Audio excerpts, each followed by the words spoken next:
It was 3 in the morning when I heard a loud knock from the front door. I was still awake because I was finishing a backlog from work. I immediately opened the door and saw my mother-in-law tipsy and drowsy. She almost stumbled, but I caught her before she fell to the floor.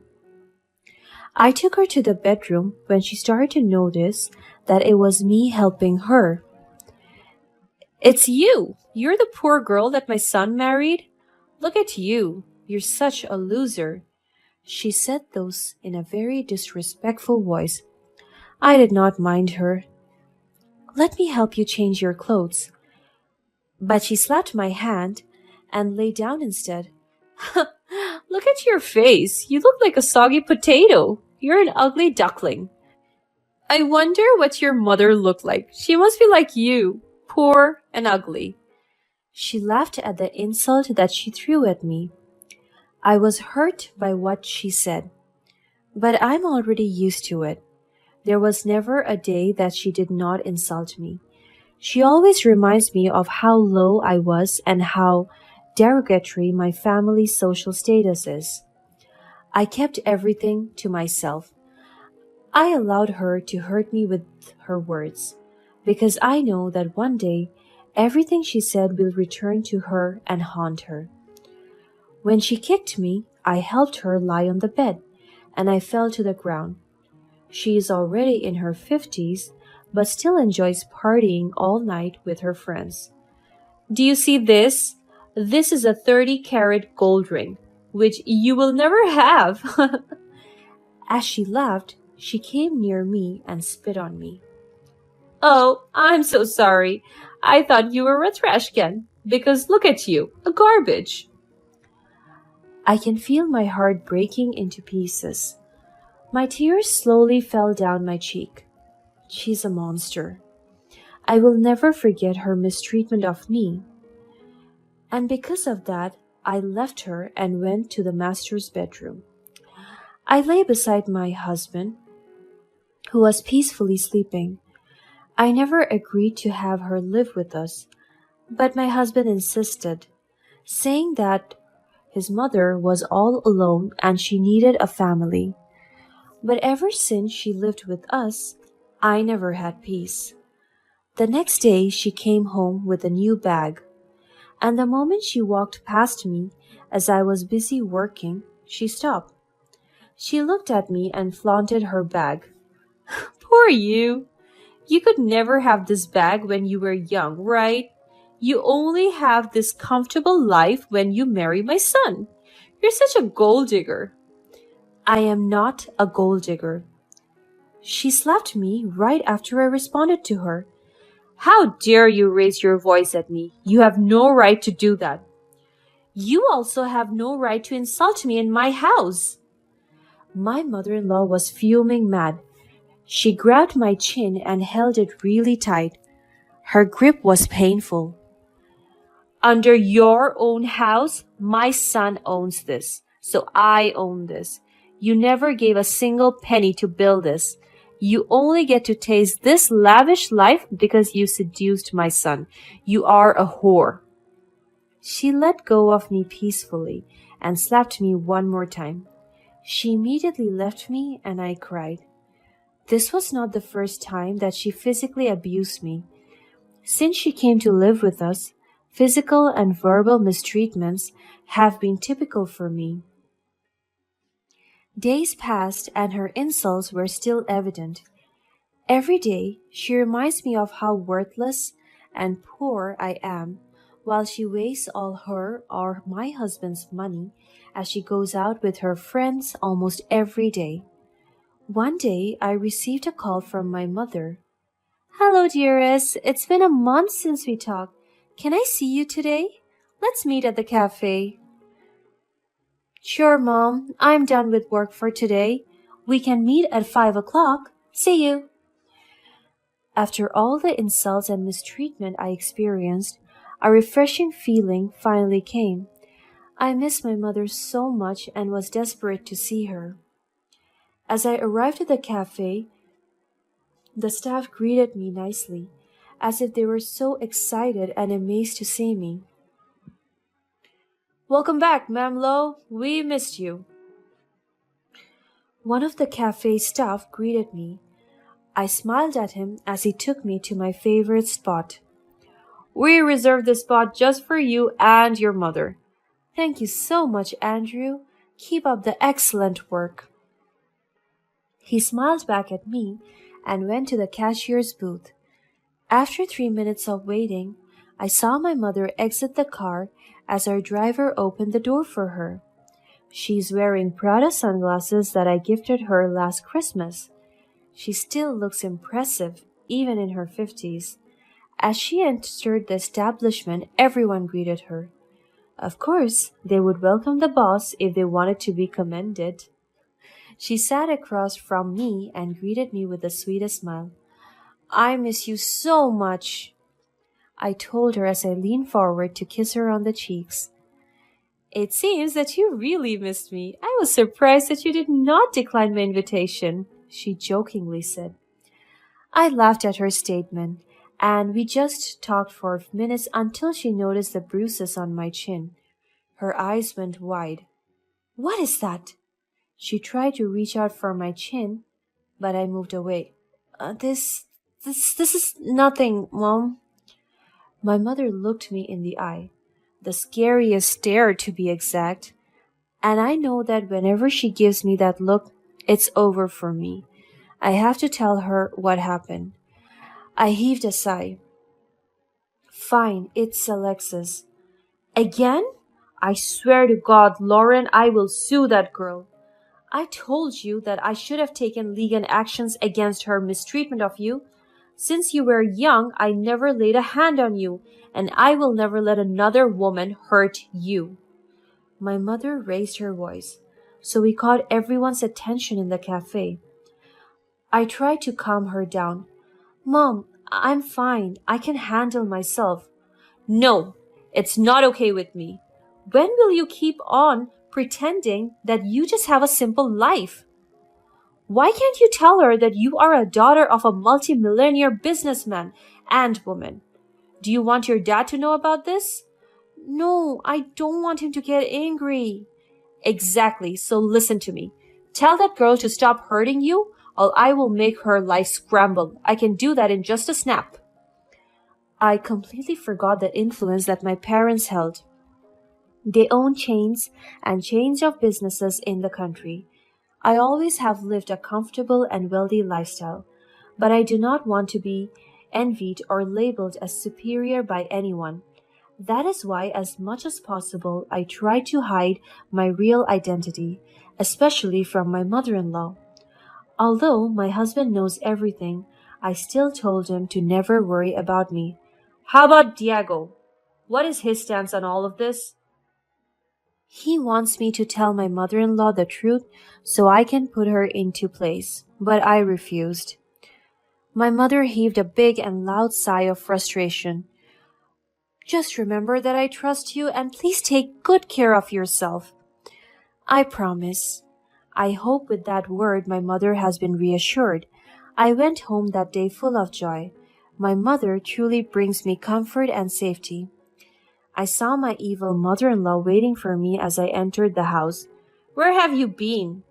She asked me as if I had done something wrong. I went out to see my mother. Oh, your beggar mother. You only have her as a friend because who would hang out with an indigent person like you? Of course, someone from your kind. I clenched my fist, controlling myself from saying something. I did not listen and continued walking towards our room when she called me again. Aha! Where do you think you're going? Cook me some food. I'm hungry. Diego will stay late at the office today, so serve me. She instructed me like I was her maid. I wanted to talk back but held back from doing such a thing, so I followed her and served her a meal. When I was about to sit and eat with her, she told me that the food was just for her. Do you pay for this food? For sure, this is from my son's pocket, so don't even consider eating because you have yet to pay for this. You have to go out and buy your food, as if you even have money. I slammed the table and left her alone. Bold of her to assume that I don't provide financially for this household. I have work and even bought half of the things in this house. That night, as my husband arrived, I told him I would go to my parents' resort to clear my mind. Are you sure you want to do that? Yes. Everything feels so heavy lately. Okay, my love, I will let you have a vacation, and I promise to come and visit on the weekend. He has always been so supportive of me. So the next day, I went to my parents' hidden beach resort, and before I could leave the house, I heard another insult from my mother-in-law. Thank God she's away. How can she go back? Does she even have money for the fare? For food? I bet she'll die on her cheap getaway. I swear, this is the last insult I'll be hearing from her. As soon as I arrived at the beach resort, the staff welcomed me grandly. I also decided to work as the manager throughout my stay since I'll be there for a week. My husband kept on telling me how annoyed he was with his mother and how much he wants us to move into a separate house. He even apologized that he decided to live with her. The following days were incredible. I have never had the chance to experience tranquility and comfort for over a year now. I miss being here, away from all the mistreatments back home. I was enjoying my cold tea on the balcony when I heard a loud crash, followed by shoutings, swearings, and another crashing. And there was even a threat. I immediately went downstairs and listened to the woman's voice as I walked towards the commotion. This is so unexpected. I will call 911. I'll tell them that your management is horrible and you are trying to poison me. Madam, I only gave you the wrong order and I apologize. It was an honest mistake. I never ever thought of poisoning you. Liar! Where is your manager? I want to talk to them. I want to tell them how terrible they are. I will burn this resort to the ground. I thought this place was grand and exquisite. It is the complete opposite. That's where I stepped in. Excuse me, ma'am. I'm the manager. She looked at me and her eyes widened. She even trembled as I looked at her from head to toe. It was my mother-in-law, and with her were her friends, but she quickly got her pace back. What the hell are you doing here? Of all the places where you can have your cheap vacation, must it be here? Oh well, cheap people go to cheap places.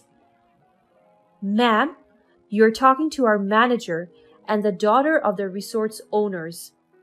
Alexis laughed. She laughed so hard that we even waited for her to stop laughing. You're finally a girl, aren't you? You're such a laughingstock. Her? Daughter of the resort's owners? Oh, hell no. She's a poor provincial girl who happens to marry my son, a wealthy man. She's a gold digger. Who are you calling a gold digger? My daughter? My mother stepped in and walked close to my mother-in-law. I saw Alexis gulp as my mother was highly intimidating. She's your what? She's my daughter. I'm her mother. She's the heir of this resort and our many other businesses. And as long as I can remember, we are not poor. In fact, we don't dig gold. We buy them. Alexis was in complete shock. She can't even say a word for a minute. This can't be. You're joking. Just look at her.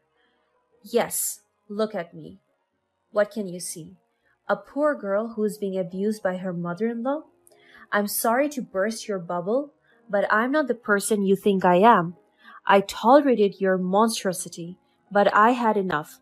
Now look at you. You have a miserable life, picking on women just because you're a petty and jealous. She just stood there with an unexplainable expression on her face. Might it be anger, fear, or disgust? But she's probably embarrassed. So now, what are your bookings again? The receptionist handed me their records. Oh, 4 rooms, and you will pay them all? What a gallant rich woman, I mockingly said. I can see her knees shaking in nervousness. How about we cancel all of them? Have them voided, no refund, and eternal banishment from the resort. Wouldn't that be great? Of course. Thank you for your stay. I hope you enjoyed it. I closed the record book and gave it back to the receptionist. Alexa's friends frowned at what they heard. Alexis immediately begged for forgiveness as she kneeled. Lauren, please, don't do this. I promised my friends that I would pay for this trip. We have come a long way. Don't be so rude. Rude? Are you telling me that I'm rude? Can you remember all the things that you did to me? You mistreated and abused me. Moreover, you insulted me as if my life was nothing compared to yours.